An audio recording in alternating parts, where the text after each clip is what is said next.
Многие сейчас столкнулись с такой проблемой, как кашель, сухой кашель. Пьем таблетки, не помогает, ингаляция не помогает. Тоже мучился, пока не наткнулся на один способ. Помогло, все хорошо.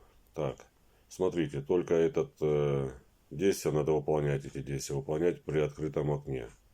Окна открываете, желательно высунуться с окна, чтобы кислород поступал в легкие. И делайте так, как сейчас будет показано на видео.